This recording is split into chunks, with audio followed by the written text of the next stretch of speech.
when the point where a skill is required for people to be able to function properly in society, that for me is when it becomes a literacy. And you need three elements for literacy to take place. First, you need the channels and the networks. You need the tools, and then you need the skills. So if you think about reading and writing, we have pens and paper. We're able to pass that on to each other, whether it's, through the post or, by hand. And then you have the skills to be able to decode and code what's on those pages. Comes to the computing as well. We cannot be computer literate or AI literate in building on the computing literate without access to the internet, without access to computers or technology, and without having the ability to code and decode what is on our screen and how it's manipulating, creating, and communicating for us.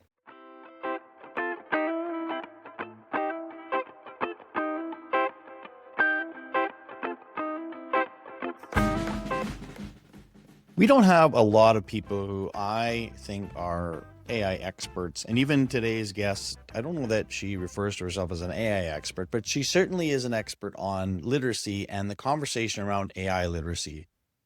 It was just a privilege to be able to get to know Kate a little bit at the Banff Mental Health Summit back in April. And I simply approached her and said, I need to have her on the podcast. And she was just gracious enough to say yes.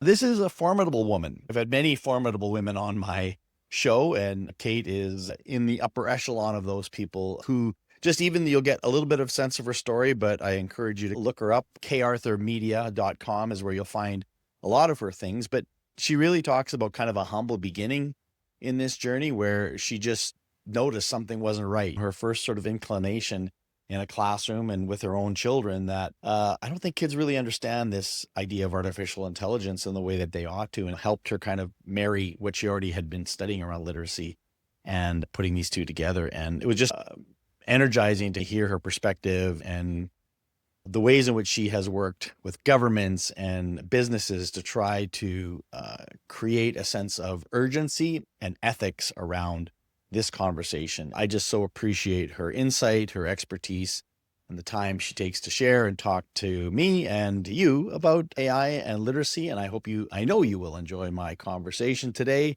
with Kate Arthur. I am so excited to have you here. And so really getting to hear you speak a few weeks ago in Banff really was very energizing for that whole crowd. Again, it was a mental health summit. You came in to talk about the work you've done on literacy, and you were speaking my mind in so many cases, and I just am grateful for that you have extended your time to have this conversation. So for people who aren't aware of you, your work, maybe just give that background, and then we'll just start talking. So my background really, I struggled with education. I'm not a traditional student. I dropped out in my teens. I really didn't find the purpose. I'd rather go and work. And then I was an adult when I went and did my BA in English literature, and then eventually my MBA. In my 40s. So it's been a journey. I see education as a lifelong journey. My work has been 25 years in tech, communications, and education. So at that intersection, with a real curiosity around what it means to be literate. And so when I started Kids Coaching Us, now called Digital Moment, in 2013, it was really building on the literacy skills that I learned as a child and into adulthood as reading and writing and numeracy, to seeing what the next generation, and I had 3 young girls at the time, what that meant in their world of being literate, being able to create and communicate in the world. And then fast forward to 2017, 2018, where there was this, I live in Montreal, so we're very, very in dense area of AI researchers and experts in this area. So we were seeing trends of AI and that kind of infiltrating our children's world, and thinking, okay, now we've got not just a digital world that's new, but we also have entities that are communicating and creating for us. And so I loved your story that you shared and sort of how you stumbled into AI. Like, it wasn't like, you said, yes, obviously as somebody who's studying literacy, you've made that connection. But I think your specific story about how you kind of, came into it and became sort of like, okay, now this is something I have to address. I think that's kind of an interesting story. So maybe talk a little bit about kind of how you got into that. Is this from my book? Yes. Yeah. So, well, I was lobbying the government at the time, and we were really trying to figure out in Canada, how do we support youth in the innovation side? The innovation was moving so quickly. Big tech was moving so quickly, starting to infiltrate our schools and etc. How do we bring that to a federal level when education in Canada is not federal?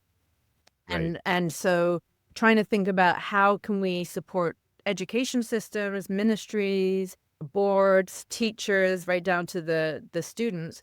And I first heard of the word artificial intelligence. It was about 2016 when I was in Ottawa and around a table of people talking about AI in the gaming industry. And I thought, wow, okay. As they were explaining, I thought, wow, this is really interesting. Then fast forward a year or two, I was in a classroom and the teacher was using Siri, and Siri was responding. And I thought, I wonder if these kids understand that this is just math and code that's responding, and not, a person, a Right. woman sitting, in a little box on the desk of the teacher. And so there was these like moments of connecting that started to come together. And I was surrounded by really smart people who were in the AI space, and some good friends who were doing some research, and so it kind of all started to make sense.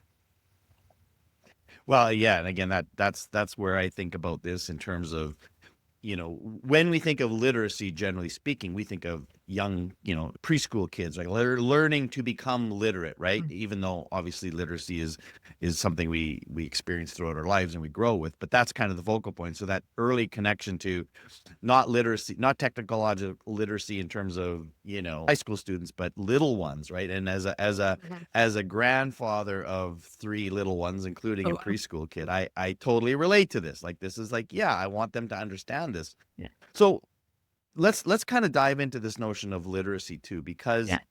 there are some people who, and I know people who really get tired of us adding blank literacy to everything. So this is AI literacy, this is physical literacy, this is mental health literacy, like everything is literacy. So maybe just broadly speaking, help us frame the idea of, all right, so here's literacy that is true for all things. And then perhaps why or why isn't it important to get specific around different disciplines and so forth that perhaps require us to think slightly different, or obviously there's universal pieces in all literacy, but maybe just talk about broad literacy and then why it might be important to think about this in terms of AI literacy specifically. Hmm. Yeah, I this is really why I stepped down from the charity to dig into this. I wanted to research and write a book on what it means to be literate, and what does the word literacy even mean. And what I learned very quickly is that there is no one singular definition to what literacy means. But what it does mean in the context of reading, writing, and numeracy, and there's a researcher, Annette V, who wrote a great book on called Coding Literacy, which I learned a lot from, and I've read it several times now just to build some knowledge and kind of unpack a bit. But literacy, in the sense of reading, writing, and numeracy, is core to the society structures. So literacy is a big term, and I actually agree with people who you're referring to. I don't think literacy should be put in front of everything. It can be. You just need to be clear and explain to people why you're doing that. Because for me, literacy really means having the skills, access to the tools, and the knowledge to be able to create and communicate socially and economically. So it ties really closely to education. We learn to read, write, and be numerate at an early age, not just because we have nothing else to do. We do it because we need to be able to engage in society, whether it's getting a job, being able to vote, being, socially engaged in your community, being really active citizens. So for me, that's when the point where a skill is required for people to be able to function properly in society, that for me is when it becomes a literacy. And you need three elements for literacy to take place. First, you need the channels and the networks. You need the tools, And then you need the skills. So if you think about reading and writing, we have pens and paper. We're able to pass that on to each other, whether it's, through the post or, by hand. And then you have the skills to be able to decode and code what's on those pages. Comes to the computing as well. We cannot be computer literate or AI literate in building on the computing literate without access to the internet, without access to computers or technology, and without having the ability to code and decode what is on our screen and how it's manipulating, creating, and communicating for us.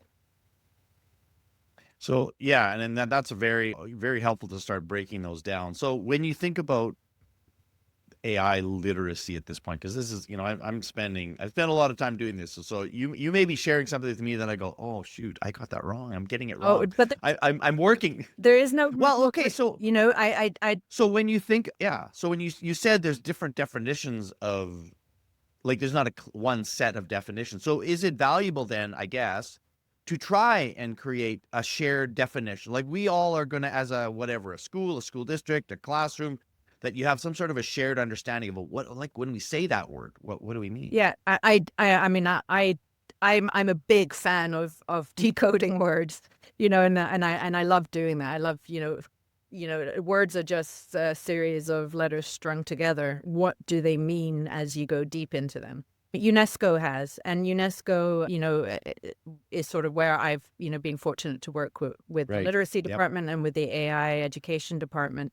They do have a framework, and it is a solid framework, and it has evolved. But there are others that still refer to just reading, writing, and numeracy as literacy. And the one area where I would say, one reason why I would say no one is either wrong or, right, is it does depend on the context. And it also depends on the gaps that we have, right? So in Canada, there is still almost 50% of our population, believe it or not, who don't have higher than high school reading, writing, and numeracy skills. So if we're looking at AI literacy and putting all of our energies into making sure that, youth understand how machines learn and how they're managing our data, how are they even going to be able to write a prompt or engage if they don't even engage in their society, walk down the road and see a stop sign if they don't have basic reading, writing, and numeracy skills? So the last thing we want to do is widen that gap. We don't want to make the digital divide even wider, which is why I build on the literacy skills from reading, writing, numeracy. We wouldn't have computer languages, which are written by people. We wouldn't have them if people didn't know how to read, write, and understand numbers. That's right. Yeah. Right? We wouldn't have math to be able to build AI models and research. So, it all does build onto those fundamentals. So again, then this makes me think about, I think about my young grandkids. I think about, sort of kids in developmental stages. Do you it could be taken from what you just shared that, okay, this is a continuum where you learn these sort of basic core literacy skills, and then you begin to build on whether it's technological AI literacy skills on top of that. Or is there a world, because I feel like that is the world where these things are coming together at the same time, and it's very difficult to say, like, we can, like, for example, we can tell a kid that's 12, you can't drive a car till they're 16. We have a society built around that. So even though a kid wants to drive a car when they're 12, they can't. We've just created that barrier, and that works relatively well. I think people want to, and I'm not even arguing it's a bad thing. I'm just saying it's not the same thing to try to say, well, you won't engage in this technology until you're of a certain age. So I guess that's my question is, like, what does this look like for the, like you talked about the Siri example, which I think is powerful. Like, that's just a classic example of, like, this thing is in your home right now. It's in your classroom. It's all around you. To what degree do we begin to engage that and develop the AI literacies that sort of that will come at some point, and it is necessary as you're building those basic literacy skills? Yeah, I think we can't isolate the learning literacy into into that isolated silo. It needs to be spread across, especially in the education environment, spread across the disciplines. When I started the charity, what we focused on was we didn't focus on, computer coding class. We didn't, that wasn't the objective. It wasn't to build an army of computer programmers. It was really to go further than that and give the thinking, the understanding of, and knowing how to build in these environments. And we did that in classes like English, like history, geography classes, where you're using the tool to learn to read and write, to tell a story. It doesn't need to be separate. So with AI literacy as well, we can learn. And, you mentioned Seymour Papert and beforehand, the Scratch platform, the learning platform out of MIT is based on his concept of like play and high ceilings, low floor concept. And you learn how to read and write when you're coding in Scratch. You learn, and you can learn about AI and data when you are building a project in history in Scratch. So, they don't need to be isolated. It's really just, and I shouldn't say just, because it's not easy, but it is it is a readapting or adapting the way, the tools that are being used to build those literacy skills. So with that in mind, like, what do you think people are maybe getting wrong at this point in the early phases? So you're seeing people kind of like, you're very accommodating to say that the definitions can be broad and they have to be contextual and all those things. But is there something that you're seeing happening? And again, I'm thinking about schools and young kids, but maybe you don't have to necessarily stay in that lane, but just that you think like, I think we're overstepping, or we're not seeing something. Is there something a trend that you're seeing that you're saying we have to maybe pause on something or rethink some things? Yeah, well, my big worry is relying too much on the tools, because the tools are not the skills, right? So by bringing in, and being too rigid in tools, that's sort of that's not the objective. We need to be building, and I guess for educators, what is your definition of education? What is the purpose and the outcome you're expecting? Yeah. And then sort of work backwards to, okay, these are the ways that I'm going to, by the end of this school year, my students will have, a deeper knowledge of, more deeper critical thinking skills. And what does that mean? And then how do I use the tools to get there? So it's jumping on the bandwagon too quickly. We're in a nascency, right? Like the 1950s is when computing or computer science really started to take shape. 1980s, 90s is when technology started to be, more common in our household. So it's not even 25 years, not ChatGPT hasn't been, we haven't had generative AI for even 5 years. So it's moving so quickly. So, there's a sense of like immediacy. Everything has to happen now. But I do worry that we get too caught up in the trends and the flash and not take that moment to step back and think, what are we doing, and why are we doing this? Yeah, I mean, that's such resonates so much, because they kind of breaking things down to the core. Like, what are we here for? Like, what's the purpose of school? Why would we go to school? And then extending to that in the face of AI, what does it mean to be human? Like, what is the human quality that you bring to every day that there's just no way AI? And again, this is where, of course, you start talking about some of the things we do as humans. When we say, well, I can supervise, and it's like, AI might be able to do that. And so really kind of pushing our thinking. And I can tell you, and this as well as I do, like, without knowing exactly where this is going, you begin to see things like that may threaten us as a humanity, like a thing that we've now defined as clearly human. Like, only humans can make music. No, they can't. Yeah. Like, right. So, yeah.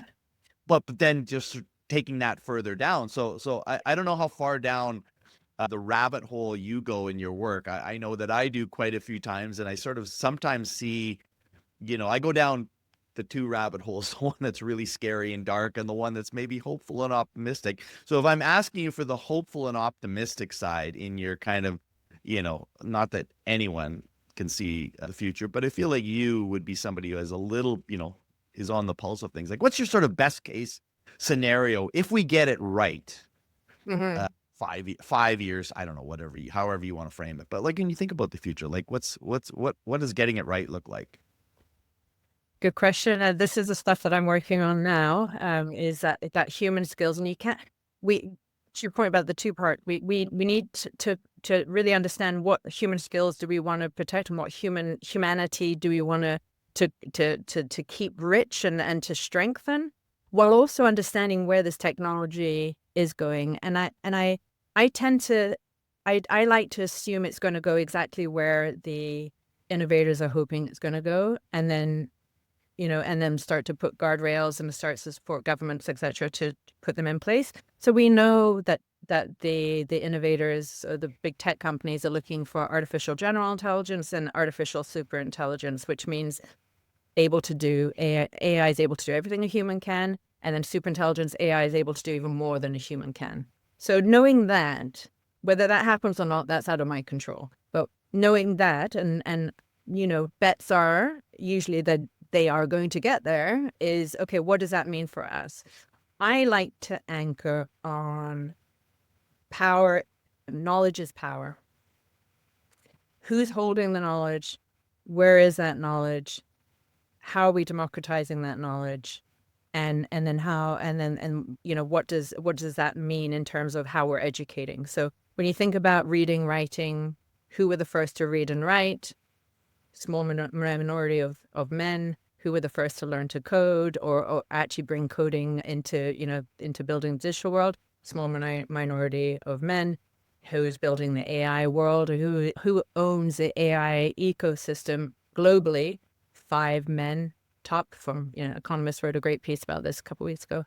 So how are we making sure that knowledge is not sitting in these small, very, very small silos? And that's where I look at then education. So how are we making sure that everyone is able to participate in that environment where the knowledge is sitting, because knowledge equals financial security, social inclusion, I can go on and on.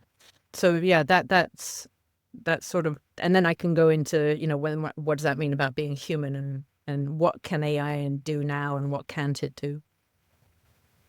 Which is, And I think about that idea of, you kind of touch on elements of equity and so forth, and accessibility, that people have an opportunity. I think one of the things that I'm very encouraged by is the level of discourse that's happening in our schools, and even among young people who are not so anxious and willing to adopt all of the new technologies that are coming their way. So there's certainly a trend of saying like, whoa, this is moving too fast, and I don't understand it, and I don't like it, and I want, they're looking back at their parents or whomever who, talk about the good old days when we didn't have all this stuff. And I think there's a desire to experience life without being, these things thrust upon us by the, sort of the big five out there. And, and I asked you earlier before we click recording just to talk a little bit about, because I'm somewhat torn by, like, I so appreciate that movement. I so appreciate people like Jonathan Haidt and others who are talking about reducing screen time and maybe putting bans on. We see Manitoba is just sort of exploring what this might look like. I think other provinces are going to probably follow suit. Australia's already got these kind of bans in place, which again, I generally speaking, I think that's probably a good thing. But at the same time, I also believe that there is some sort of a healthy, balance is a easy word to use. That might not even be the right word, but a healthy relationship that we have with technologies, even at a younger age. You talked about MIT, you talked about Scratch and those kind of things. And I think anybody that's seen kids engage in that would be hard pressed to argue that that's not a powerful learning experience and part of the literacy piece. So I guess I think about, as you think about kids and that work you do, like, what should the current relationship be so that they feel empowered and that they do feel like they have a voice and aren't kind of like, oh, you don't get to touch or think about this. And then all of a sudden, when you're an adult, like, it's like thrust upon, like, and I don't know, that's not exactly how it necessarily would play out. But I just wonder if you think about, like, like, because I'm trying to create a picture in my mind for my own grandkids. Like, what does a healthy relationship look like? Which I have to, in some ways, model myself for sure. So I have to be internal. But I just love your thoughts on kind of like what that looks like. Yeah, I think I mean I agree with you on that. There needs to be some regulation around how much social media can get into the kids' lives. But I think really the focus should be on making sure these are built not to be addictive. So that these social media platforms specifically, I don't think all computers and all screens should be banned. I was never a fan of one laptop per child or one computer per child, because I think a piece of paper and pen, without sounding too old, can do a lot as well. And because you're learning how to use the tool, you're not learning with the tool, unless it's really curated to, make sure you're accessing the proper materials, etc. But I would say that these technologies should be built to not be addictive. Once that is done, and that is around regulation, and that the laws just don't keep up as quickly as the technology is moving. But I feel that will diminish our concerns and fears as parents and educators around the use of the tools in the classrooms, and even in our kids' lives, because they are addictive. They're addictive not just for kids; they're addictive Yes. to all of us. And coming back to the knowledge is power, we are becoming zombies of content overload, and not actually critically engaging with most of the stuff that we're downloading. Well, and okay, so let's talk a little bit about that idea of addiction, because it's easy to see in the social media like algorithms that are feeding you things that you want to feed and keeping you on that screen. With generative AI, it's a slightly different potential addiction, right? Because it's the sycophancy of telling you how awesome you are. It's the, would you like me to do this next for you? So it's not the same kind of addiction, because it's not a consumption experience. It is actually kind of getting you to build a relationship. So I don't know if if in your work you think about sort of that nuance of generative AI's problematic. I mean, it's pretty obvious the mental health concerns that people have surfaced. I wonder about anything like, and again, without going into the the cognitive stunting, offloading part of it, which is obviously something to pay attention to in the learning development. And like, I just love any other thoughts you had on kind of specifically what generative AI, the challenges that we have to be mindful of, in our own literacy development. Yeah. So I spend a couple of hours a day in the stock markets. First thing in the morning, I'm in the markets, just seeing what's happening, watching particularly big tech, AI, and then the tools and the networks. There's a lot happening in the markets right now. But what watching the stock market tells me what big tech's trying to do, and where technology, what they're trying to do. And we're moving from an attention economy to an attachment economy. So the scrolling is no longer how money's being made. Money's being made in building relationships, building, that attachment to your bot, to, the technology, which is a shift and it is, it's being built by people. It's algorithms and instructions being put in that the builders of these systems are putting in place. But it's really important that we are aware of this, especially for educators, is that we are no longer in a, before Gen AI, we had a relationship. We had a one-way relationship with technology, more or less. We prompted and it would give us what we wanted. Now we are prompting and we are in communication. So we are in a conversation, and this is an important area of the literacy. Is in literacy, literacy's two functions really primarily is to communicate and to information management.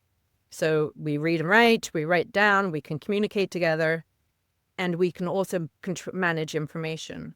When we're looking in a relationship now with generative AI is now, I'm able to send a chatbot information.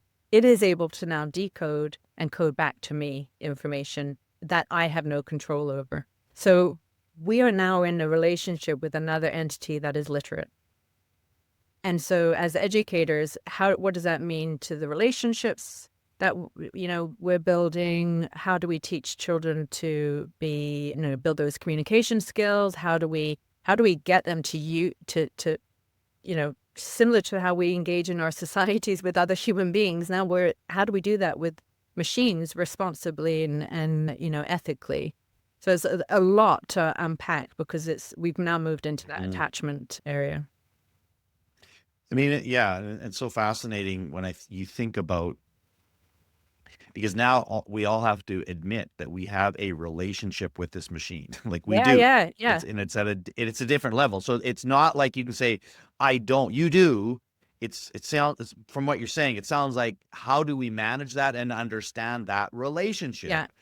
Yeah. Because it isn't human, although it feels so human, and it feels so, and again, the whether it's the dopamine fix or whatever that you get when it tells you how smart you are and encourages you, which that seems like a good thing for people, but yet, it like just navigating that. And again, as somebody who feels like I think I have a pretty good understanding of it, I still grapple with like what's actually happening here. Like, like I did a thing, and I worked with a machine to create something that I'm pretty proud of at the end, right? Whether it's a presentation or whatever. And I don't, like, there's a little bit of guilt, but not a ton. It's like, I think I did it right.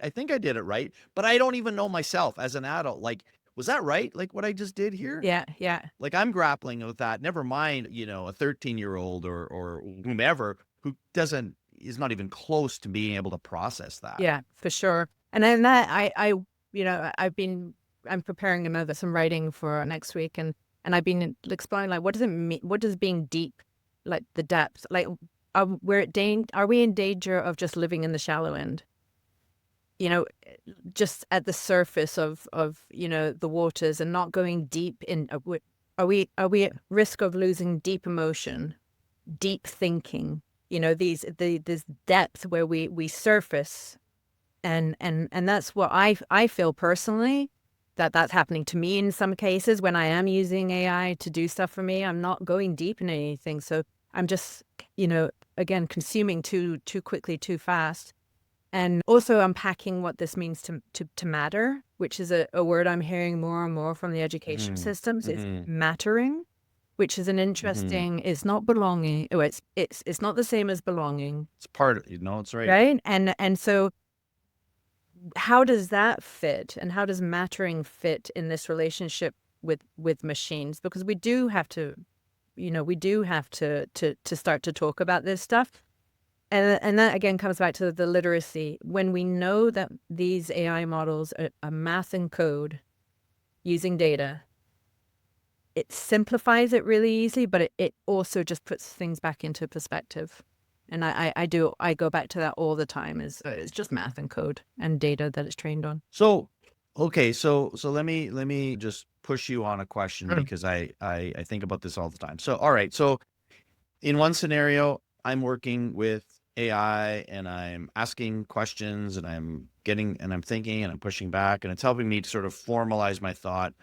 I leave that, I build out whatever, a paper, a presentation, a communication of some sort, and I share it with the world, or I share it with whomever. And my own, I feel, let's say I feel somewhat guilty because I used AI, but it was still like, I still can see myself in it. You, on the other hand, don't use any AI, but you have 3 colleagues, trusted colleagues, who you run these ideas by. They push back on you. They tell you you're wrong. They encourage you, whatever. And so you finish the same paper, the same product, and share it with the world, knowing that, like, like, these aren't all my ideas, because I was talking about attention economy, and this person told me about attachment economy. So I started thinking about that, and they helped me explain that. So explain how those 2 scenarios, I mean, on the surface, I know how they're different because one used a machine, one used, but in terms of what cognitively is happening to the 2 individuals, like, how are those 2? I mean, I can see why they're the same, but how are they different? Well, first comes to mind is, and you mentioned this earlier, is the sycophantic nature of AI chatbots. When you have a colleague and the physical energy, but between two people debating and discussing, you aren't going to get how wonderful you are and how right you are. And, and you won't get an AI model that understands your history, who you are as a person. Your colleagues will be aware of your strengths and weaknesses, most likely know where you need a bit more support, or maybe even see blind spots that you haven't even he even thought of because they saw you do a presentation last year and saw that something had happened. So there are so many nuances that these machines just don't have access to. In terms of like the general, ability to challenge, for sure they do. And this is something that I think about a lot is, are we diluting our cultures and are we diluting ourselves to neutrality? Are we becoming all just the same voice? Are we all becoming the same thought? I would much rather than today see a LinkedIn post, for example, that had a typo and, somebody doing like, haha, funny, than a well curated, because, it's like that's meaningless. So these soft, I don't like the skills, but these I like the rainbow of our culture and the rainbows of what makes us us. An AI model doesn't get that, and I think this is sort of coming to also what you're saying about what does it mean to be human? That's what it means to be human. Yeah. Yeah, and I mean, you think about, all right, so I've, worked a lot at designing my AI so that it doesn't tell, like my instructions are very clear, be an intellectual sparring partner, tell me when I'm wrong, all this stuff. So you're trying to essentially make it that sort of a trusted critical friend. But I think what you said that I think resonated mostly with me too is that, well, a couple things. Number one, and I think this is becoming problematic, is AI itself in this stage has become more generic in its responses. Like in an effort to sort of reduce hallucinations, the output is becoming a little bit more kind of sterile, if you will. And so that, from their perspective, like, well, that's probably helping them avoid lawsuits and all other kind of problems. But from a user's end, it's like, well, I actually kind of wanted this wide range of crazy. I don't mind a couple crazy ideas in there, because if you have a group of friends, you don't want you want those trusted colleagues to have a range of ideas too. Like, you don't want everybody that's telling you the same thing. You want a couple of colleagues who are telling you something kind of wild that you go like, I don't know about that, but there's something in there that I might find valuable. So that's part of the problem. And then again, I like this idea, of sort of the fallacy of humans, the fact that, like, if I write something, and whether it's a typo or even if I say something that's like, I don't know about that. Like, I like that has to be seen as like, that's welcoming, as opposed to like everything becoming so, perfect and spot on. And so I don't know, like I it's obviously an odd thing, because we're working to create this AI that's more human. Like, we're telling it to do these things that are human things, and feeling like that's when we get that, oh, good, it pushed me back, it challenged my ideas, it didn't tell me how awesome I am because I've told it, don't tell me, don't do this, right? But yet there's still, when you have that human experience, that's like it's just, sometimes it's hard to call out, like, what is it about what Kate said to me that is like so human? Like, there's no way an AI and maybe it's the expression on your face, maybe it's something For sure. like just intangible. I can't even articulate what it is. And I think that's the struggle that I'm in right now, is sometimes even articulating what does it mean to be human? That's a hard question. Yeah, absolutely. And I think that's why it's helpful to understand where these innovations are going with technology. And on the innovation part, I wrote this a little while back from Substack around the risk of us using AI so much that we lose our ability to innovate. Because when we innovate because we're curious, and we innovate because we get bored, and we innovate because we are in space where we are able to start just in our own patterns, connect dots from like the future, the past, and what's happening now. Will AI actually, suppress our ability to innovate? because we are, just not dumbing down, but losing our that spark that we have that makes us human. And yet, in all of these conversations, I know both you and I are still using these tools and trying to use them in ways, right? Like that's the like like I think it was Leon Furs that talks about like we have to teach students that these are these are problematic, these are just wrought with dangers, and yet show them how to use it anyway. Like that's the weird sort of like what? Like I say that, and I say that to people, and it's like I know it sounds crazy, and it's not about, well, they're here, we got to just deal with them anyways. No, there is something in here that like we've always, as a human, figured out how to live with machines. The challenge with this one is it just is moving at us so fast, and is coming at us from a different level than we've ever seen before. So we're in this work to try to process, and I know that's kind of what you're trying to live out. So I want to shift gears a little bit. This was great, and I mean we could talk a bit. So I want to talk a little bit more about you personally. So when you think about, like, you told a couple stories during your keynote, and so maybe you'll reference that. But I think when you think about, like, what are you most proud of in the work that you've done up to date? Like, what kind of comes to mind as if we're putting the highlight reel together for Kate Arthur? What's going to kind of sit at the top? Well, I think what's made me the strongest is that I have followed my gut and made decisions around my gut instinct that have very, very rarely been wrong. And even when I've been told that makes no sense, that's wrong, somebody's trying to take something from me, and whatever it may be, I would say I'm most proud of being really, really true to who I am and what I believe in. And that's allowed me to move past noise and just keep me on the path that I'm on now. Well, and if I can lead you to a specific story, I think you talked about a lobbying experience you had, which was very eye-opening for you, and you didn't know what you were doing, but you knew you were following your gut. So maybe talk a little bit. That was a great story. Yeah. Well, I had no idea what I was doing when I started the charity. Like I was running a tech company with my husband, a small family business, but I just knew we needed to do something to make sure the kids were learning the skills that they needed. And because I was in the tech space, I was watching, all these guys around me, making loads of money, building, and none of them were women. I would be often the only woman in a room. I would often be, most of the time, the person who's ignored, so it really, for me, I was really like, I have to do something.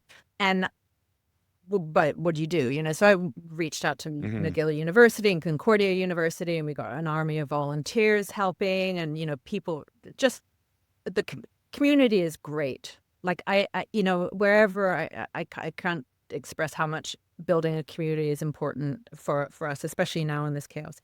But anyway, I had no idea what it meant to lobby. And my mom was very active in politics. She was president of the Montreal Women's Council and on the board of the National Women's Council. So I got an idea of like how you had to kind of bring government in, but no idea how to. And anyway, I, again, circled myself with some people who were really good at this. David Meddy really helped me. He was a politician here in Montreal at the time. Navdeep Bains was the Minister of Innovation at the time. And we managed to put together a structure where we were able to get some funding. And when I got notification that this funding was coming and how much it was, I almost fell off my chair. Actually cried. It was $6 million was the first check that we got. And I had been literally on shoestrings and, trying to get, schools were giving us money, we were raising donations, etc. But this for me, Dean, when I got that check, I realized I was validated. The work that we had all been doing for those many years, that the army of people committed, that we were on the right path. And it really opened my eyes to the importance of all of us, because I, again, had no idea what I was doing. All of us have the ability to make that change, right? All of us have an MP, or we live in a democracy still, and hopefully forever. We live in a democracy where our MPs, our member of parliament, listen. They have to listen. It's their job. It's why they're elected. And when you have a concern and you want change to happen, you do that with your MP, you do that with your community, and it does make a difference.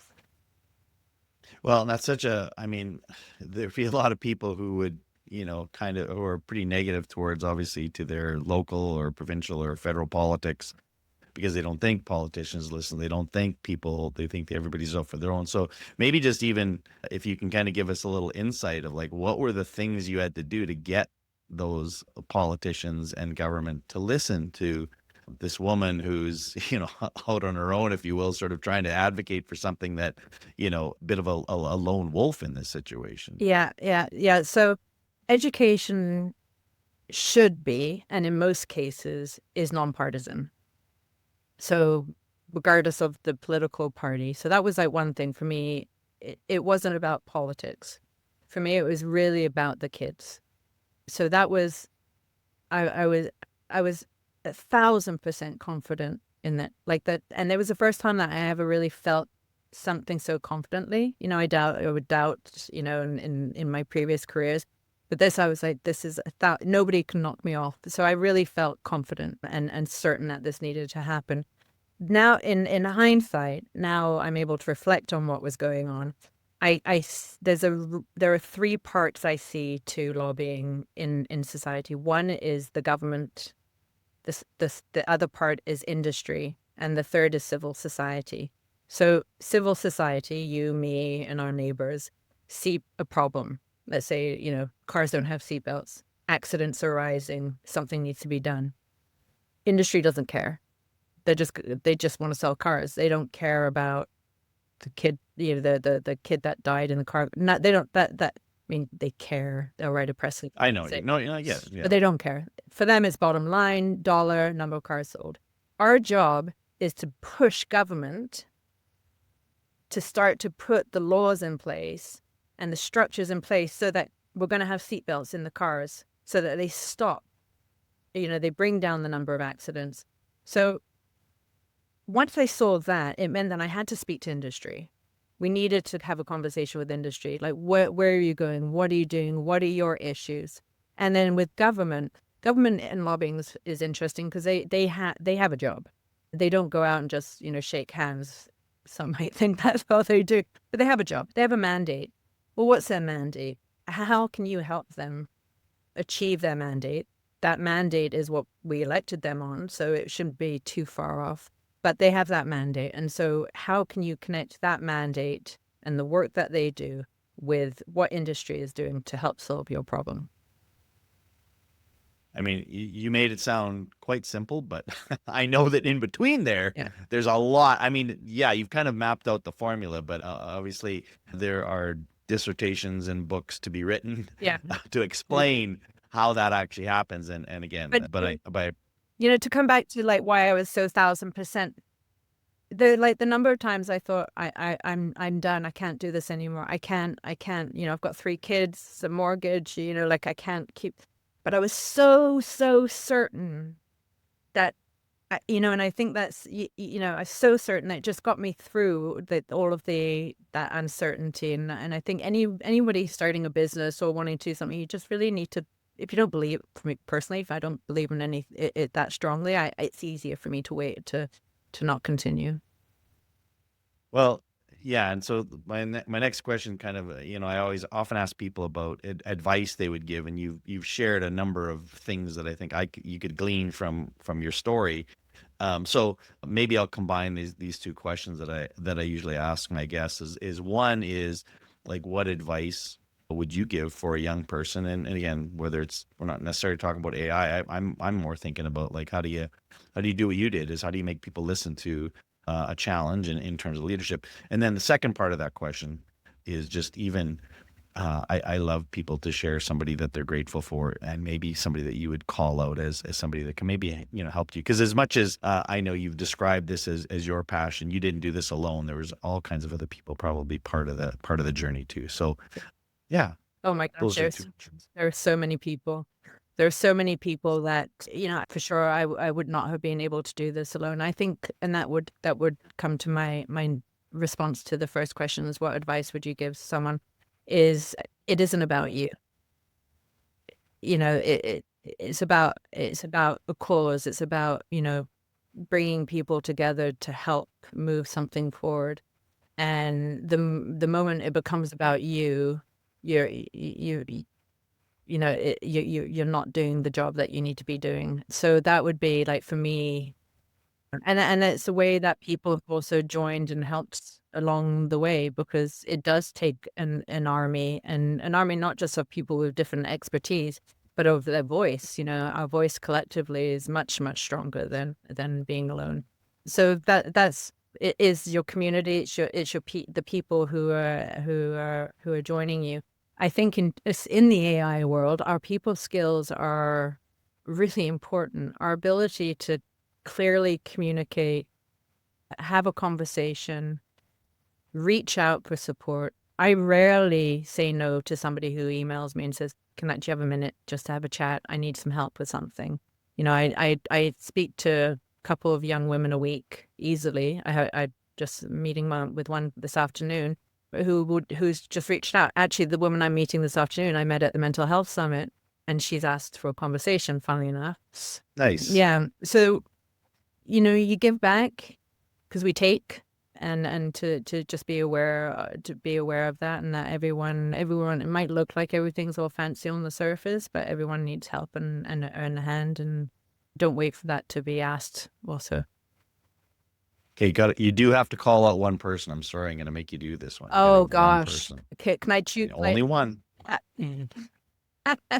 Okay, well, I will. My mentor, Marie Sénécal Tremblay, who has been a mentor of mine for about 20 years, and I have cried on her shoulder. I have had her text me at 3 a.m. because she was worried about me. I've had her celebrate showing up outside in a different city when I'm receiving an award. She shows up to stand in the background for me without me knowing.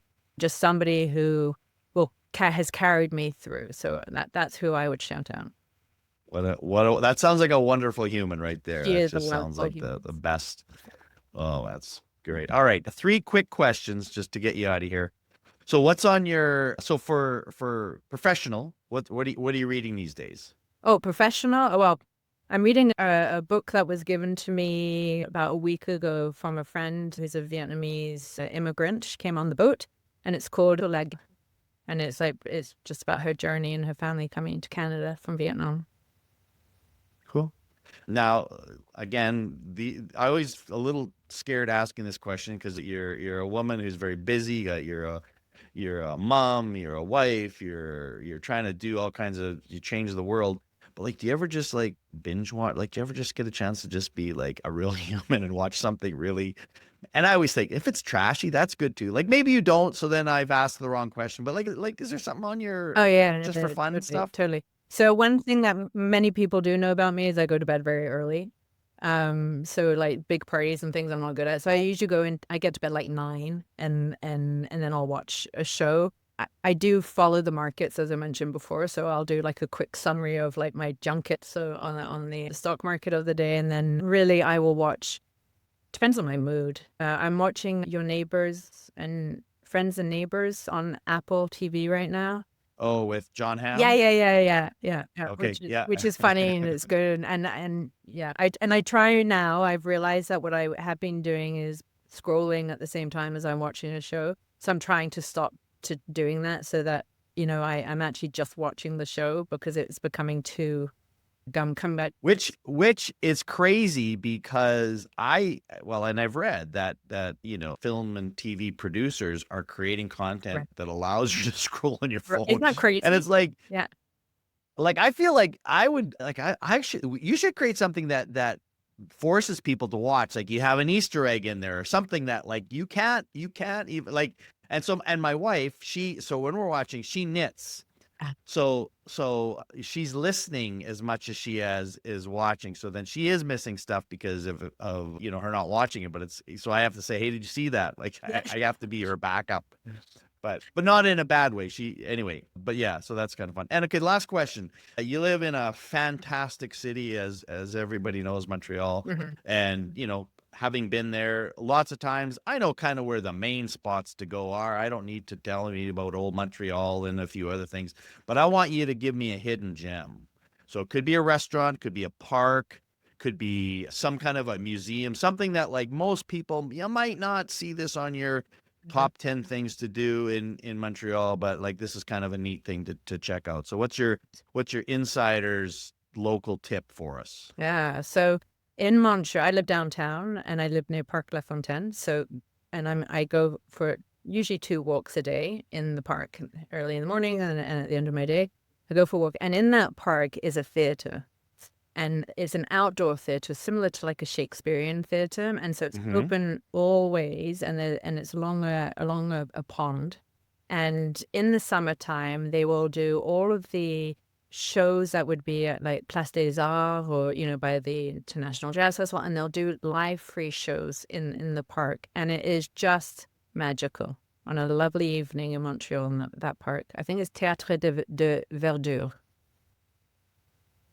That's awesome. That sounds great. Well, Mhm. that would be something I would love to check out. Yeah. So listen, Kate, you talked about, giving back or whatever, and you're doing exactly what you just said you would do. You always are helping people. So you were kind enough to be on my podcast. I'm so grateful for the work you're doing. I really, I'm committed to helping elevate the work you do and utilizing a lot of the work you're doing around AI literacy, which is, part of my world. But I just want to thank you for your time today and for your expertise, your insights. Thank you for not quitting, following your gut, doing all those things, and being a really important part of, for us in Canada, but I know it extends beyond Canada. But thank you for doing that. Yeah, Appreciate your same. time. Thanks, Dean. Thanks for reaching out.